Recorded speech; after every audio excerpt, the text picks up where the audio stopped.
October 20th, 1967, me and Roger were riding up the creek in Bluff Creek, and we looked to past the root ball to our left, and up stood this creature. Now, you all know the story from here, but this is the confession. So, when I chased this creature up the bowling alley just after the sandbar there, she kind of put her two hands on this log and started to bend over and shake her rear end there profusely, and I saw those Bigfoot cheeks clap. And I looked back, and Roger, he was doing some relaxed dance, and he said, "Now everybody in the club getting tipsy." I'm not sure what that meant. And, all I thought was, they really are real. They really do exist. So that's the confession, and Russell Accord can suck my...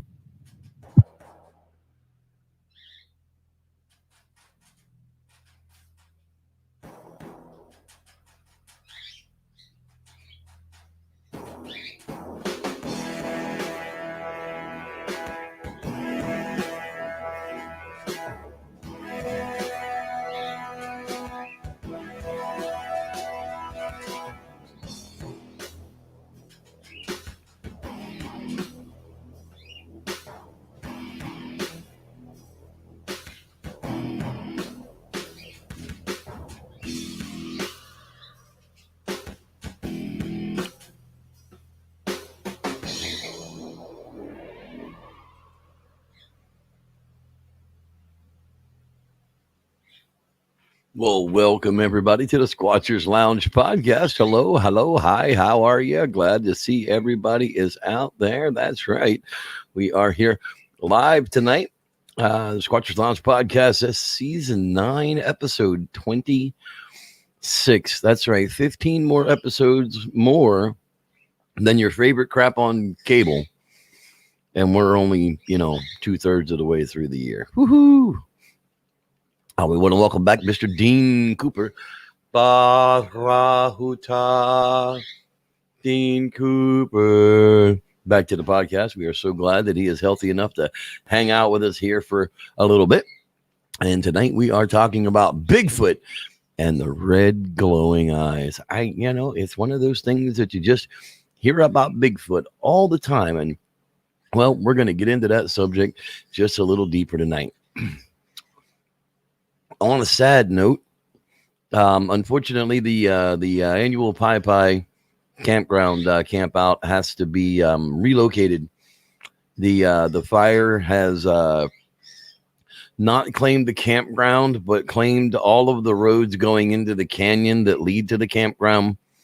There are large trees that are down. The road has become unsafe. We still haven't had any rain, and the fire is still burning on that side of the valley. So unfortunately, the Pi campground isn't even going to be accessible for who knows how long in the near future. I mean, they weren't even able to tell us anything because they're not even able to get in there and assess what the problem actually, what the damage actually is. So it may be a couple of years before we can get back into Pi. So we're going to have to relocate said annual camp out. And this year, one of the only places we've been able to find that has been open is in the Redding area, down 299 in the Trinity River area, is where we're going to be rescheduling to. However, I'm not going to disclose the actual location out into the public because I don't want to get pranked, spooked, or hoaxed, because we're actually going to a BLM location that's pretty much in the middle of nowhere. They do have vault crappers. There is what, quote unquote, some potable water, whatever that means. So take that into advisement. If you guys want to go on this trip, it's going to be September 21st through the 25th, Tuesday through Saturday. We're coming home on Saturday. We're basically meeting in the Redding area and then caravanning into the campground. It's basically $10 a night per site. That's what it costs. So, Everybody can grab a site, and I think there's a camp host there, but I'm not sure. Either way, we'll be set up for that. But get a hold of me quickly if you want to be included on where we're going in that, and I'll disclose the location of where it will be. And with that, we're moving right along into the topic of the night: the glowing red eyes.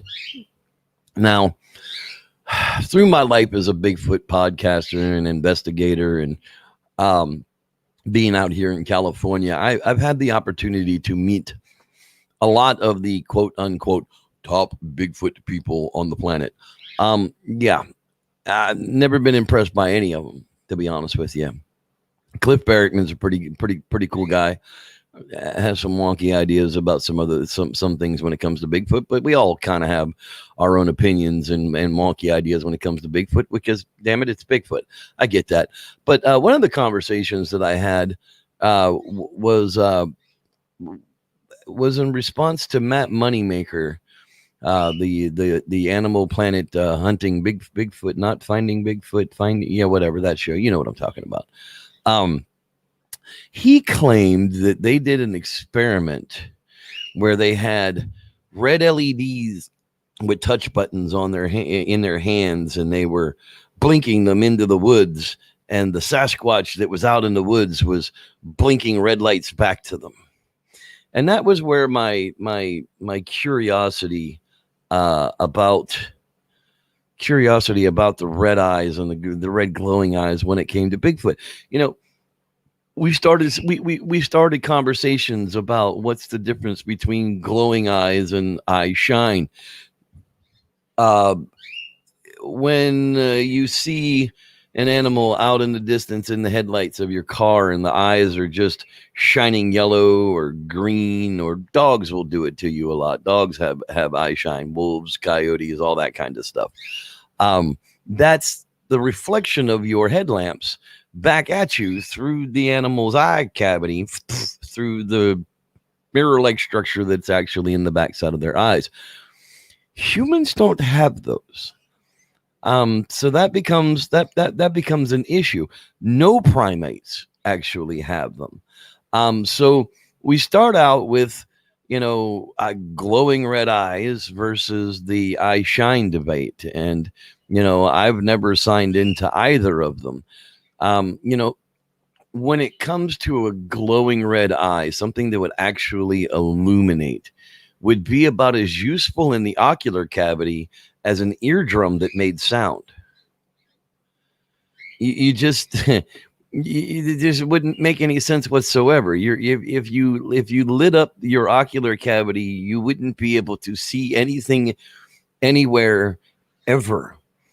Now, of course, they start to get into that conversation of, well, there are these deep sea fish that have bioluminescence, and bioluminescence is, it's a thing. It exists out there. And it's like, well, that is true.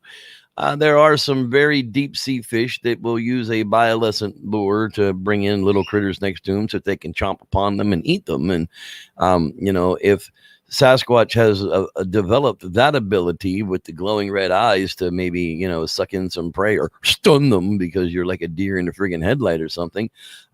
Possibly he's grown gills and can swim under and can breathe underwater.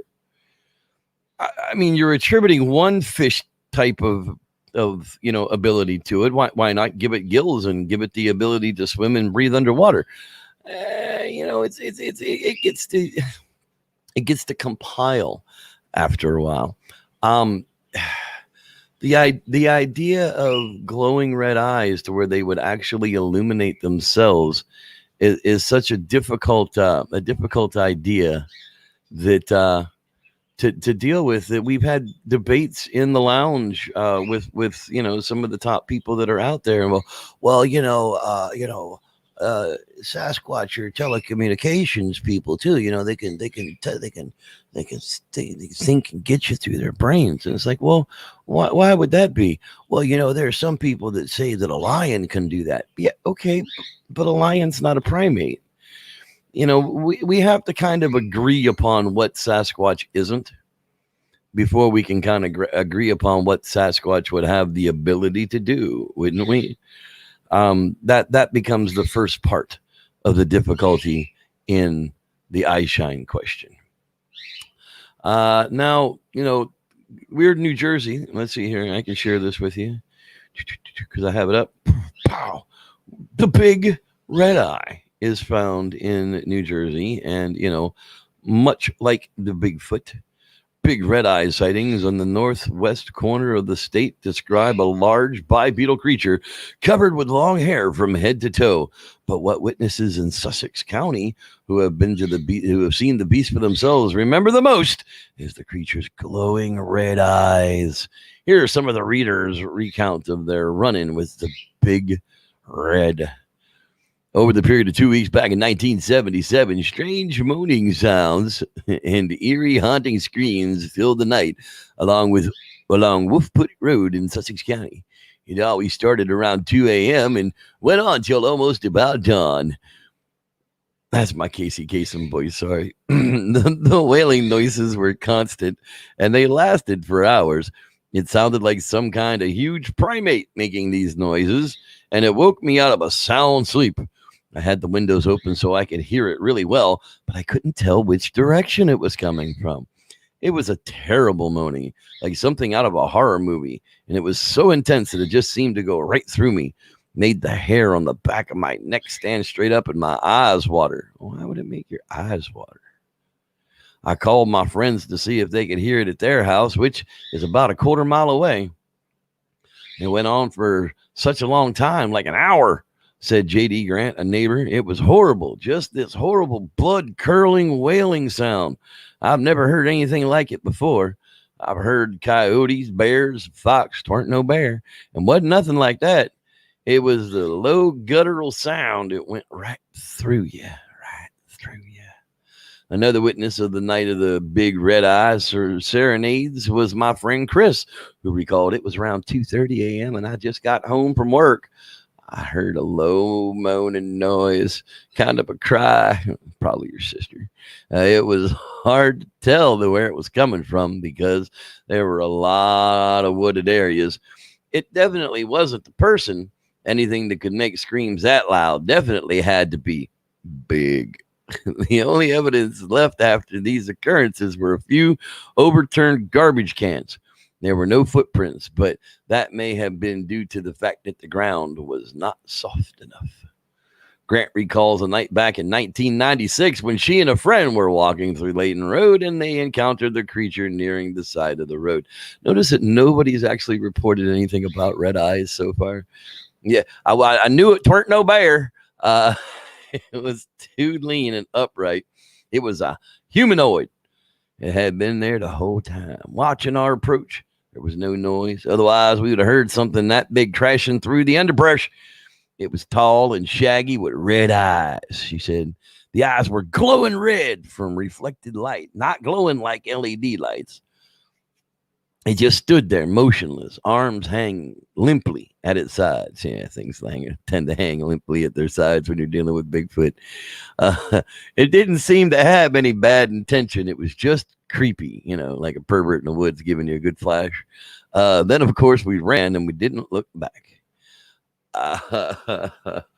Oh, yeah, it's one of those cases, big red eye. Now, these people aren't reporting, glowing LED eyes, but red reflected eyes. I don't know where the light was coming from, but definitely getting reflected. Well, let's go ahead and take us a moment now and talk about our quasi theory of the week. Let's see if I can figure out how the hell I get that picture up there. There we go. Since Dean is back with us tonight, we picked a doozy. That's right. So check it out. Sounds like a joke. 2 comments and a Hopi prophecy walk into a bar. 2 comets plus a Hopi prophecy do not equal doomsday from a 12th planet. So, 2 comets are visible in the night sky this past week. This occurrence has resulted in an overstimulation of the residual gray matter left in the skulls of Zecharia Sitchin fans. These poor souls believe that ancient aliens roamed our planet early in human history, mucking about with our DNA, building pyramids for us, and generally educating us in all skills useful in becoming civilized. I have seen any number of posts, sharings, news alerts, and what have you, declaring that a Hopi tribal prophecy says that when two comets appear in the sky at the same time, the planet Nibiru will begin its return to the inner solar system. Nibiru being the 12th planet that Sitchin declared to be the home planet of our alien masters. The Anunnaki will thenceforth wreak havoc upon us. It is well known that Sitchin pulled his theory out of his butt. It is also known that the Hopis knew nothing of a 12th planet, let alone one named Nibiru. Which brings me to the whole Nibiru being the home planet of the Anunnaki aliens concept. Nibiru is an ancient Sumerian word. It is one of the many names of the Sumerian sun god, Marduk, sun god as in the god of the sun, not the god of an unknown planet out there in the Kuiper belt, but the sun around which Earth orbits. You know, that big, bright, shiny thingy up in the sky that causes what we scientists call daytime. The Anunnaki are the Sumerian pantheon of gods, of whom Nibiru was one. Anunnaki is a compound word. Anu is the god of the heavens. Ki is the goddess of the earth. The Anunnaki are, collectively, the gods of heaven and earth. The Sumerian Babylonian mythology is essentially the same mythology of the Egyptians, Greeks, and Celts, and is very comparable to Hindu and Zoroastrian mythology. None of these ancient peoples thought of their gods as physical beings, alien or not.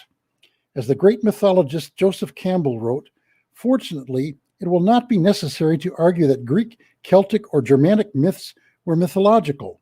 The peoples themselves knew they were myths. Sitchin, von Däniken, and all their ancient alien silliness is becoming a sort of modern mythology. The differences between now and way back then is that the ancient mythologies actually make sense when you know how to understand them, and they are to be understood as myths. The ancient gods had no interest in anal probes, and they needed no saucers to fly about in. This has been Dean Cooper, quasi-scientist, enlightening you with my quasi-theory of the week. You may read the text of this on my blog at bydean.com. That's BHAIDIN.com. There you have it, folks. The Quasi Theory is back. That's right, Mr. Quasi Man himself. All right, let's take a moment here to say hello to every people. I say hello to the people in our neighborhoods. There's Mr. Shane Barber, good friends of ours. Hello there, Shane. Glad you're with us tonight. Miss Bella Allegria is with us as well. The Reverend Tim McCune. Hello, Reverend. See here, the Reverend Dean Cooper, of course, is in the house with us as well. Hello there, Mr. Dean Cooper. There's that asshole Jeffrey Kelly. Every week, I just can't seem to shake that guy. There's the Reverend Rod Dupree. Hello there, Mr. Rod Dupree. Glad you are with us as well, sir. The Viking, Don Rife. Hello there, my Norse brother. I cannot lift this. Grow stronger. That's the Viking, that's the Viking psychology. That's right. Moving right along here. Karen Rob's in the house. Hello there, Karen. Glad you're with us. The Lance Windsor. Hello, Windsor, the Lance man. Let's see here. Who else is in here? I don't want to miss nobody. There's the Duncans. Hello, Aaron and Mary Duncan. That's right. They're going camping with us on this trip. It's going to be, quite interesting. That is for sure. Let's see here. Moving down the list here. Saying hello to the people. James the Grower's checking in tonight. Hello, James the Grower. Dude, hit me up on Facebook, and I'll share some pictures of my secret garden. My secret garden with you. Collier Wilmus, hello there, sir. I'm glad you have joined us live tonight. There's the Prairie Fire. Hello, Prairie Fire. That's right. We watched those Bigfoot cheeks clap. Gone Trappin'. Hello there, Gone Trappin'. Glad you're with us as well. I'm getting down to the bottom here. If y'all haven't said hi to me, I don't know you're here, so can't really say hi to you. T-Fish, hey T-Fish. Keith Blount, hello Keith Blount. Glad you're with us tonight, sir. All right. I think that is everybody. I hope I didn't miss anyone. If I did, please speak the hell up. All right. We're moving right along here. What the hell are we talking about? Edibles. No. No, we were not talking about edibles. We were talking about glowing red eyes, eyes in the dark, the Sasquatch experience. I mean, it's even in books on Amazon. That's kind of a nutty thing. I don't really, how exactly do you buy into to such a thing as that? In 1975, 5-year-old Todd Partain was terrified, along with a member of his family, when something with glowing eyes tried to get into their isolated trailer home in a dark Arkansas mountainside. That something left behind giant humanoid footprints. Now, as a documentary filmmaker, he brings you the stories of others who have had the Sasquatch experience. Bum, bum, bum. DVD, of course. Maybe something we do on Bigfoot Entertainment Monthly. Probably not. However, as we talked about, now here's an interest. The Center for Inquiry. Okay, now it's a blog, so you take blogs with a grain of thought. But somebody here has definitely taken this Joe Nickel. Doesn't sound familiar to me. Doesn't sound like a blowhard to me. Doesn't really sound like they have much to do with the Bigfoot community at all, other than they look into certain things. But it's basically coming down to, Bigfoot eyeshine is being a giant contradiction in itself. The North American man beast Bigfoot continues to draw interest after 2 centuries of searching. Despite the lack of a specimen and the utter absence of fossil evidence, proponents continue to rely on such questioned evidence as photos and films, footprints and hair specimens, and the like. Although Bigfoot's reported active in both daytime and nighttime, the popular Animal Planet show Finding Bigfoot emphasizes the latter. This allows the show to imitate ghost hunters, using a dark for spooky effects and borrowing the often repeated phrase, "Did you hear that?" In addition to trying to pass off animal screams and other calls as Bigfoot, the show promotes the notion that they sometimes encounter glowing eyes. They really mean shining, since mammals don't exhibit bioluminescence in the eyes or elsewhere. Over time, numerous alleged Bigfoot eyewitnesses have reported such eyeshine. While the color may go unstated, some have described it as amber, green, blue, or other colors, according to Barrickman in 2017. However, Bigfoot's most frequently reported to have red eyeshine. Indeed, a list of 1,002 Bigfoot sightings from 1818 to 1980 from Board and Board 2006 offers us several nocturnal reports giving eyeshine, beginning with glowing red eyes in Northern California in 1952. In all, from 1952 to 1980, there are 48 reports of glowing or shining or luminous eyes. Among them, some sort are red, 24 cases, including 1 glowing pink, white, yellow, or unstated, green, and blue. Now, many animals exhibit eyeshine. That's because of their tapetum lucidum, a mirror-like membrane behind the retina that reflects light back through it, allowing the animals to see better in the dark. Now, notwithstanding the unrelated red eye effect in photos of people due to the camera's flash reflecting from the retina, neither humans nor great apes, unlike apes such as lemurs, have tapetums. That would seem to preclude Bigfoot eyeshine, given that it's generally supposed to be some type of large bipedal primate. Many of the cases could represent bears, considering that bear eyeshine is consistent with the report that of the brown bear can show in photos as yellow to yellow-orange, while some witnesses describe red or green black bear eyeshine can also appear yellow to orange, although red is sometimes reported. Color variations can be due to certain nutrients, for example, as well as iris color and lens distortion. The eyeshine should be considered in combination with other descriptors if those do not indicate a possible bear, say an upright standing hairy beast, or if the eyeshine is only the feature seen, one should and must consider other animals. For instance, a seemingly tall creature with bright red eyeshine might be a barred owl perched on a limb. Again, the least likely possibility for a creature with eyeshine would seem to be a Bigfoot. There's a lot of thought out structure in that particular blog when it comes down to it, and it really is a contradiction. It comes down to the fact that primates aren't known to have the reflective membrane that sits behind the retina that would cause eye shine to happen. So why would we attribute that to Bigfoot when we have large mammals that are hairy in the woods that do have that membrane, and they're called bears? It weren't no bear. Well, if it had eye shine, it was probably a bear. It's not conducive for the bioluminescence. I mean, they just like they're like, yeah, no, we're not even going to discuss that because that's just fucking stupid. By the way, this show is not for children under age of 13. If you think your parents love you, go ask them. You might be surprised at their answer. But yeah, this guy was just like, yeah, we're not even going to talk about that. That's just fucking dumb. So let's just skip over that stupid part of it, and let's take on the eye shine part of it. And it turns out that he's probably right. What else can really be said about said glowing eye shine in the dark? I really don't know. Not much at all. I can tell you that for sure.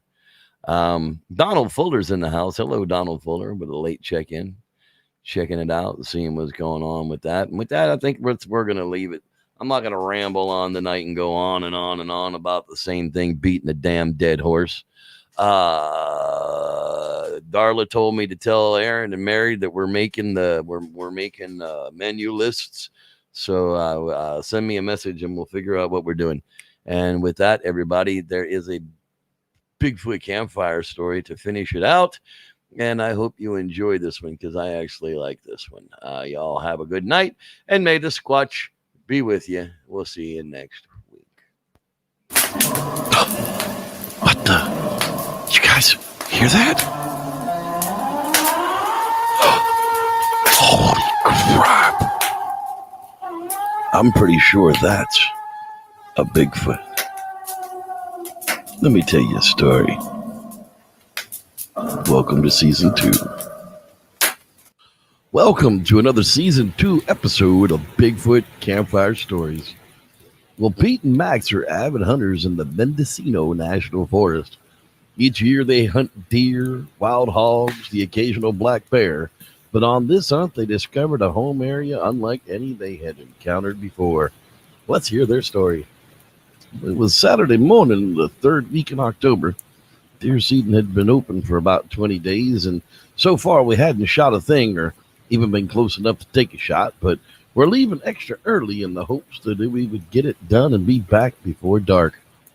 Hole Mountain was about halfway into the park, and we should reach the bottom of it just before dawn, which has been successful for us before. So Max put the metal to the pedal, and down we went.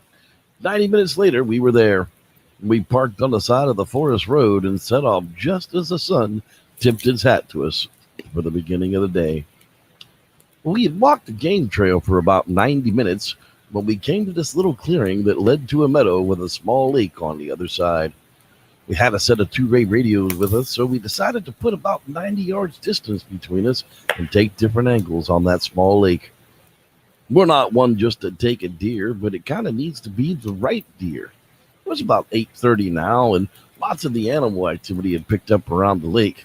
There were some resident ducks and a bunch of rodents just running all over the meadow. A small doe wandered in by herself, and we both had a shot, but neither of us thought that it was the right shot of the day. The morning had beginning to slip away from us, and it was starting to push towards 11 a.m. when I saw a really nice 8-point buck traveling with a few does come into view. Well, I radioed over to Max and told him that I was going to take this buck, and his reply was that he didn't have a shot, so go ahead. Well, I steadied myself against a log that I'd been posted up on all day. I lined up the perfect organ area shot and smoothly squeezed the trigger. Boom! Perfect shot. The buck jumped straight up in the air and then collapsed just out of sight at the edge of the lake. Max, hearing the shot, knowing that I don't miss, called on the radio to see if we had to track it, and sure enough, he was meeting me halfway to the lake with the processing gear in hand. We hunt for the meat, so we process most of it right there in the woods and leave the rest for the scavengers, helping to feed the local wildlife. Well, the closer we got to the lakeside, the more we heard these strange sounds. They sounded like grumbly whooping sound and a loud thud against a tree every so often. Well, Max and I approached the shot site and found where the buck had laid down after jumping, but it was no longer there. A few tufts of hair and a bunch of blood, and then some drips of blood leading off. Max thought maybe he got up and was wandering around hurt, so now we do have to go and find it. We started walking across pattern back and forth trying to locate the body, just moving in the general direction of the blood drops. But both of us realized we're headed closer to whatever these weird noises are, and we decided it was best to figure out what the sound was and then come back and find the buck. Again and again, a weird whoop and a thud of a branch against a tree and mumbled smacking. Not words, but merely sounding happy. Well, finally, as we rounded a large down tree, we could see in front of us what surely only very few people got to see in a lifetime. 3 very large, very hairy beings, creatures, hanging together near a small waterfall, and they were eating the organs out of our buck. Sure enough, laying there at the feet of these creatures was the buck I had shot at the lakeside. As Max and I were closing in on the one shot, one of the creatures must have found it and brought it back here to share with the others. The first one was obviously male. He seemed to be dueling the meat out as he would reach down and rip out a large piece of meat covered in still warm blood and lay it on the log, as one of the others would run over and take it. He seemed very strongly built, powerful at the chest, with oddly long arms and thicker hair than the others, and just purest of black. The other very large one seemed maybe a foot smaller than the last, but by no means were these small creatures. They were hulking, and I was very afraid inside. Not sure if it was female or not. No visible breasts were evidence, but no male appendage either. It got most of the lion's share of the meat put out by the male. The middle one seemed to be a lighter brown in color, but still very dark. Its face matted in the blood of the deer meat, and all of them smacked their chops, just savoring the taste of it all. The smallest of the 3 must have been a child of some sort. Its hair was far less dense, and its head was more rounded than pointed like the others. It, too, was still very large, though. I would have guessed it still over 6 feet. When it stood up tall on its hind legs, you could tell that these were not bears. These looked like giant monkeys from the zoo, with much longer legs and no balance issues. These were most definitely Sasquatch of some type. Of course, all of my life I've heard stories, but never enough to convince me of this until here and now they are right before our eyes. All Max could do was squeeze the living crap out of my arm in amazement of what we both saw. Being downwind from the creatures, you got a hint of something foul on the wind, enough to make it uncomfortable, and we quickly didn't want to be discovered, and we backed away after just a few minutes of watching these incredible animals. Max and I retreated back quickly and quietly. We got maybe 30 yards from where we had been, and we heard a very loud howl of some sort and a whoop call, and then we could hear the creatures making their way through the woods the other way.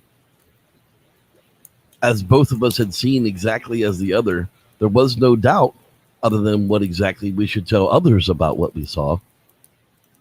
As we walked the 90 minutes back to the truck, we really didn't say much to each other besides Mac trying to come up with some other explanation while beginning the sentence saying, well, maybe it was, and then a quick, Bigfoot. We saw Bigfoot. Well, when we got back to my house, my wife looked at us both and asked, well, did you get one today, fellas? To which Max just said, well, we shot and lost one. It happens. Max finished his beer and walked out to drive home. It's been 2 weeks and I still haven't heard from Max. I guess it'll take him a little bit more time before he's ready to go hunting again. These guys heard the stories and still didn't believe. It's always fall fun and games until the Bigfoot actually show up. Thanks for watching. I'm Reverend Jeff, and may the Squatch be with you.